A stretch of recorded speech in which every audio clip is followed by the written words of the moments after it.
Episode की शुरुआत में हमारे मेन कैरेक्टर को दिखाया जाता है जो जोर से चिल्ला के कहता है कि चलो हमारा काम यहाँ का पूरा हो गया है, तो मास्टर बाई को ढूंढने के लिए चलते हैं। कह के एक डायरेक्शन की ओर हमारा मेन कैरेक्टर उंगली दिखाता है, फिर सीन चेंज हो जाता है। इस सीन में एक बड़े से बिच्छू को दिखाया जाता है। इस बिच्छू के पीठ के ऊपर सुइंग बैठी होती है और मास्टर बाई जो होती है वो अपने तलवार को लेकर सुइंग की ओर जाने लगती है और सुइंग से कहती है कि बहुत दिनों से नहीं मिले हैं, मैंने सोचा था कि तुम भागने के बाद अपनी पूंछ छिपा लोगी और अपना चेहरा कभी भी नहीं दिखाओगी। सुइंग जो होती है वो मास्टर बाई से कहती है कि इस पहाड़ी में बहुत सारे लकड़ियाँ जो है वो भविष्य में हमारे ईंधन के रूप में काम करने वाला है। तुम क्या सोचती हो? तुम्हारी जो बकवास है ये मैं बकबक इसलिए सुन रहा था।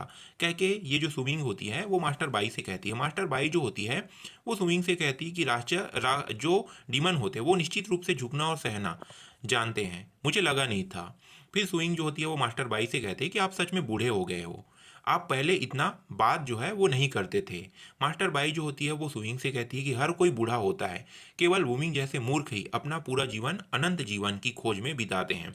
इतने लंबे समय तक क्यों जिए? क्या ये जो जिंदगी है ये बोरिंग नहीं हो जाएगी? इनकी बातों को सुनकर जो स्विंग होती है वो मास्टर बाई से कहती है कि तुम मेरे लॉर्ड के बारे में इस तरीके से बातें बिल्कुल भी नहीं कर सकती, तुम्हारी हिम्मत कैसी हुई मेरे लॉर्ड के बारे में इस तरीके की बातें करने का। फिर पीछे से हमारा मेन कैरेक्टर और सिस्टर निंग आ जाता है। हमारा मेन कैरेक्टर कहता है कि मुझे लगता है कि आपको उस पंथ द्वारा बिना एहसास किए जहर दे दिया गया है। तभी ये जो स्विंग होती है वो हमारे मेन कैरेक्टर और सिस्टर निंग को देखकर कहती है कि ये दोनों क्या तुम्हारे डिसाइपल हैं? इन्हें पता नहीं है क्या कि बड़ों से कैसे बातें बातें करते हैं। तभी हमारा मेन कैरेक्टर अजीब सा शकल बना लेता है और कहता है कि बड़े कौन बड़ा? क्या आप चाहते हैं कि मैं तुम्हें आंटी कहूँ? इनकी बातों को सुनकर स्विंग जो होती है वो भड़क जाती है और मास्टर बाई जो होती है वो खिखी करके हंसने लगती है। फिर हमारा मेन कैरेक्टर आगे कहता है कि मेरे पास कुछ खाली समय था, इसलिए मैंने आपके राक्षस कबीले या कहूँ वूमिंग द्वारा संचालित जो कल्ट है उसके बारे में मैंने कुछ जानकारी इकट्ठा किया। अधिकांश पन जो है वो स्वयं को धर्मी और महान बताते हैं, लेकिन इस स्क्रोल के माध्यम से देखा जाए तो इसकी स्क्रोल में बहुत सारी बातें ऐसी लिखी हुई है जैसे कि वे अधिकांश अनुयायियों को आकर्षित करने और धोखा देने के लिए करते हैं, अपने विश्वासों और प्रथाओं के लिए तर्क प्रदान करते हैं और अपने सदस्यों पर नियंत्रण रखना ये भी इनका एक मकसद है। तभी सुइंग जो होती है वो हमारे मेन कैरेक्टर से पूछती है कि बताओ तुम्हारा तात्पर्य क्या है, तुम कहना क्या चाहते हो? हमारा मेन कैरेक्टर कहता है कि मैंने एक विश्लेषण किया था, उदाहरण के लिए मैं अगर समझाऊं तो तुम इस तरीके समझ सकते हो कि आपके सिद्धांत के जो तीसरे नियम है उसके खंड के 5वें भाग में सभी प्राणी जो पैदा होते हैं वो पापी होते हैं और उन्हें स्वयं को मुक्त करने के लिए प्रायश्चित करना होता है। यह बात शायद उचित लगे, है ना? तुम यही तो सोच रहे हो ना कि ये जो बात है वो शायद उचित लगे, लेकिन विज्ञान और मनोविज्ञान बताते हैं कि नैतिकता और बुराई मनुष्य में जन्मजात नहीं होते, वे समाजीकरण के माध्यम से विकसित होते हैं। आपका सिद्धांत दिमाग को पूरी तरीके से भ्रमित करने वाला होता है, ये बिल्कुल भी सही नहीं है। इसके माध्यम से तुम लोग हत्या हत्या को उचित ठहराते हो। क्या तुम इस बात को समझते हो? इनकी बातों को सुनकर ये जो वुमिंग होता है वो खुद भ्रमित हो जाता है। फिर हमारा मेन कैरेक्टर कहता है कि वुमिंग ने राक्षस कबीले द्वारा जितने भी निर्दोष लोग हैं उनका वध कर दिया और इस सिद्धांत का निर्माण किया। मैं पूछना चाहता हूँ क्या राक्षस स्वाभाविक रूप से बुरे होते हैं या वे इसलिए हत्या करते हैं क्योंकि वे इस सिद्धांत का पालन करते हैं?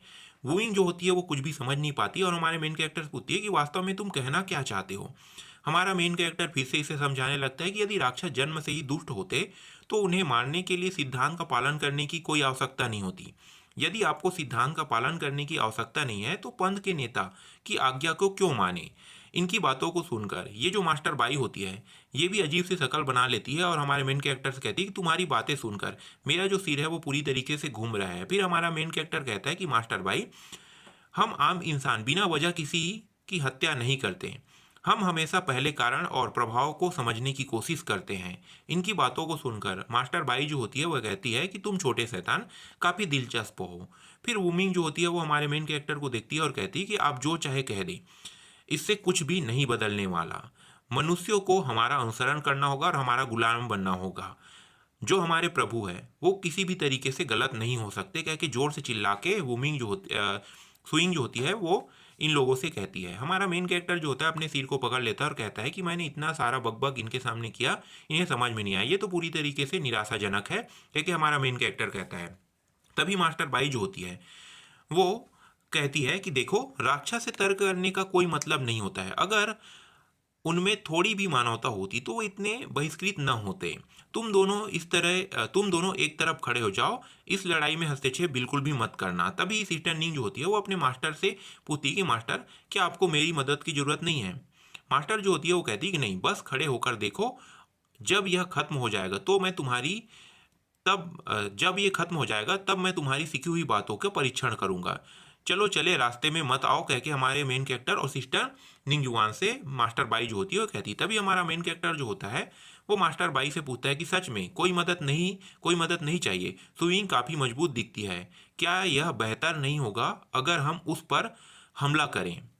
सिस्टर निंग जो होती है वो हमारे मेन कैरेक्टर से कहती है कि मेरे मास्टर ने जो आदेश दिया उनका पालन करो। फिर ये जो सुइंग होती है वो अपने बिस्ट के ऊपर से नीचे आ जाती है और मास्टर बाई से कहती है कि आप दशकों पहले ही भी इतने अहंकारी थे और उम्र ने आपको जरा भी विनम्र नहीं बनाया है। मास्टर बाई जो होती है वो कहती है कि क्या आपको लगता है कि मैंने इतने सालों में कुछ भी नहीं किया? तभी सुइंग होती है वो मास्टर बाई से कहती तभी सुइंग जो होती है वो अपने अपने बिस्ट से कहती है कि जाकर इन्हें मार डालो। और तेजी से वो जो बिस्ट होता है वो मास्टर बाई की ओर जाता है और मास्टर बाई के पेट के ऊपर हमला करके उसे जख्मी कर देता है, ऐसा लगता है। लेकिन ऐसा कुछ भी नहीं होता, वो एक इल्यूजन होता है। और मास्टर बाई जो होती है वो इस जगह से गायब होके दूसरी जगह आ जाती है। ये जो सुइंग होती है वो कहती है कि ये गायब होकर कहाँ चला गया। तभी आगे से मास्टर बाई जो होती है वो इस बिस्ट को हमला करते हुए इसकी ओर आने लगती है और ये जो बिस्ट होता है वो एक ही बार में दो टुकड़ों में बढ़ जाता है और आगे आकर मास्टर बाई जो होती है वो सुइंग से कहती है, तो आप इतने वर्षों तक क्या कर रहे थे? यहीं पे जो एपिसोड होता है वो ख़त्म हो जाता है।